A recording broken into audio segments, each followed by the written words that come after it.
अन्य सब नाम है। अगर कोई बोल दे नारायण जपो तो नारायण नाम है, राम नाम जपो तो नाम है, सीताराम जपो तो नाम है, कृष्ण नाम नाम है, मंत्र नहीं है। मंत्र कोई किसी को नहीं दे सकता, मंत्र गुरु देता है। ऐसा क्यों कहा जाता है? इसलिए कहा जाता है कि सद्गुरु की कृपा से भगवान के नाम में साधकों की नाम निष्ठा दृढ़ होती है, और जब नाम निष्ठा दृढ़ होती है तो उसी के परिणाम में भीतर से मंत्र सुनाई देता है। बिना गुरु कृपा का नाम निष्ठा दृढ़ नहीं होती। नाम निष्ठा शक्ति है, नाम निष्ठा महाकाली है, नाम निष्ठा कालिका है, जो एक ही शक्ति से कली डरता है। कली को डराने वाली कोई ताकत है तो वो एकमात्र काली की है। काली से कली हमेशा डरता है, और वो काली है भगवान के नाम में हमारी निष्ठा। नाम निष्ठा को दृढ़ कर देना, नाम निष्ठा को दृढ़ीभूत कर देना। आपको पता भी ना हो और आप नाम जप रहे हो, इस तरह से नाम से आपका नाता जोड़ देना, ये सद्गुरु का काम है। गुरु कृपा से नाम निष्ठा दृढ़ हो जाती है। गुरु कृपा के परिणाम में ही ये अनुभूति बनी मीरा की। अब नहीं बिसरू, नहीं बिसरू, मारे हृदय लिखो हरि नाम। पहले जपने के लिए प्रयास करना पड़ता था, अब चाह कर भी हम भूल नहीं सकते इसको। अब नहीं बिसरू।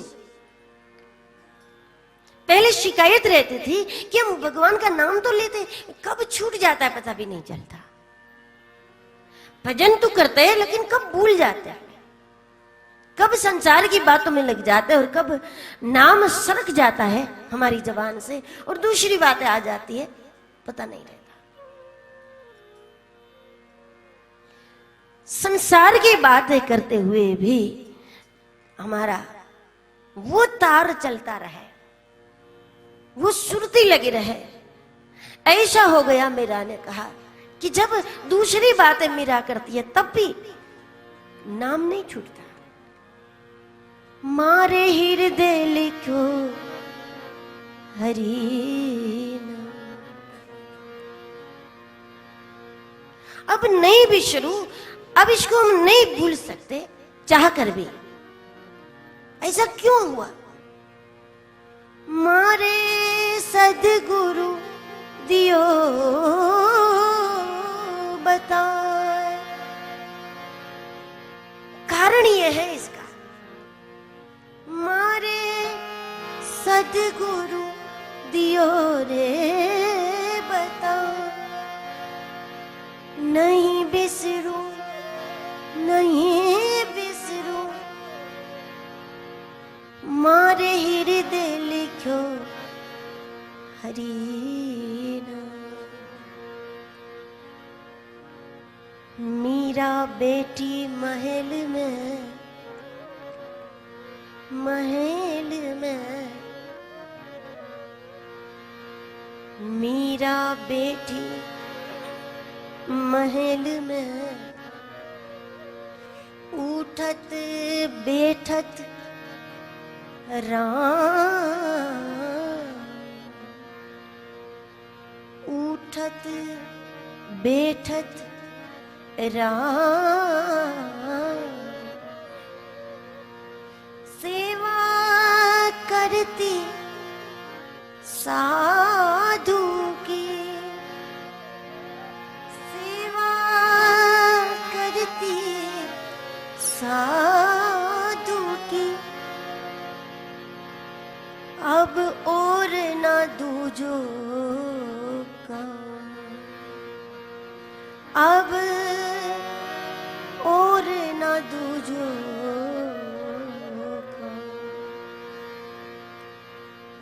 नहीं बिसरूं, नहीं बिसरूं, नहीं बिसरूं, मारे हृदय लिखो हरि नाम, हमारे हृदय लिखो हरि।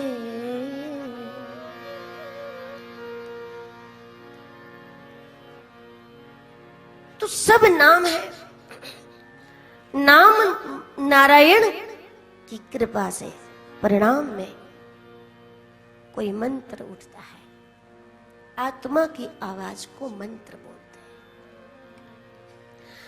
हैं। ऐसा नहीं हो सकता कि कोई शब्द के रूप में कोई गुरु आपको मंत्र दे। हाँ जरूर कुछ संतों के द्वारा मिलता है, पर वो नाम है, नाम दिया जाता है, मंत्र दिया नहीं जाता।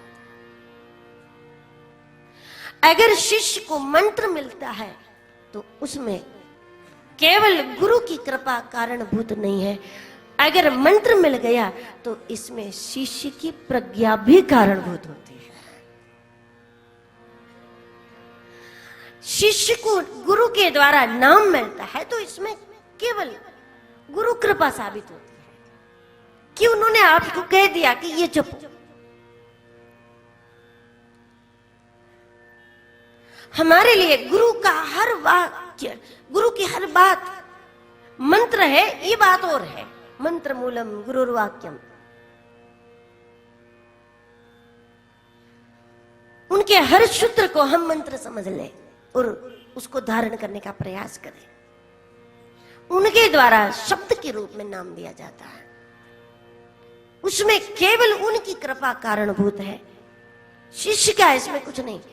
लेकिन अगर नाम जब हो गया परिपक्व और नाम के परिणाम में हमको आत्मा की आवाज मिलने लगे, हमको भीतर से कोई कहने लगे अब ये वाली साधना करो, अब ये वाला अनुष्ठान करो, अब बाएं चलो, अब दाएं चलो, अब सीधे चलो। अगर इसके लिए आपको किताबों का आश्रय न लेना पड़े, इसके लिए आपको किसी से पूछना ना पड़े कि इतनी साधना हो गई, अब बताओ कौन सी साधना करूं, ये वाले मंत्र का इतना लाख जप हो गया, अब बताओ अब कौन सा जप करूं, ऐसा आपको किसी से पूछना ना पड़े, आपकी आत्मा ही आपके साथ साथ चले और आपको कहने लगे अब बाएं चलो, अब दाएं चलो, अब सीधे चलो, अब फिर बाएं चलो, अब दाएं चलो। ऐसा आपकी आत्मा की ओर से आपका मार्गदर्शन होने लगे, इसको कहते हैं मंत्र। और अगर मंत्र हमको मिलने लगता है, आत्मा का हमको स्वर मिलने लगता है, तो इसमें केवल गुरु कृपा कारणभूत नहीं होती, इसमें तो शिष्य की अपनी प्रज्ञा भी इसके लिए जिम्मेदार है। अगर सूर्य प्रकाश घर में आ गया तो केवल सूर्य प्रकाश कारणभूत नहीं है, आपने खिड़की भी खोली है, आपने दरवाजा भी खोल दिया है, आपका अपना पुरुषार्थ भी इसमें कारणभूत हो जाता है।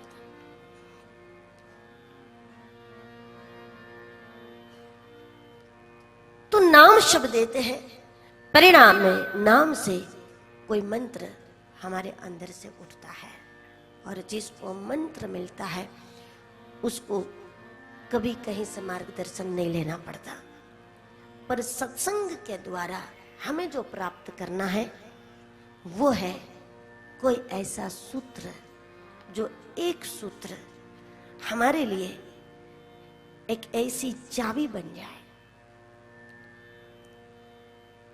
कि जिस चाबी को प्राप्त करके जीवन को सार्थक कैसे करें, उसका कई उपाय हमें प्राप्त हो जाए। बहुत कुछ पढ़ लेना, बहुत कुछ सुन लेना, बहुत कुछ सीख लेना, ये हमारे हित में नहीं होता, क्योंकि जीवन की सार्थकता एक सूत्र से होती है। और सार्थकता के लिए आप ज्योतिषियों से पूछोगे, दिशाओं के बारे में सोचोगे, कई प्रकार के बहुत कुछ धारण कर लोगे। चाहे एक मुखी धारण कर लो, चाहे 21 मुखी धारण कर लो, लेकिन जब तक हम गुरुमुखी नहीं बनते तब तक हमको सूत्र नहीं मिलता। और बिना सूत्र का कौन मुखी हमारा भला करेगा? हाँ।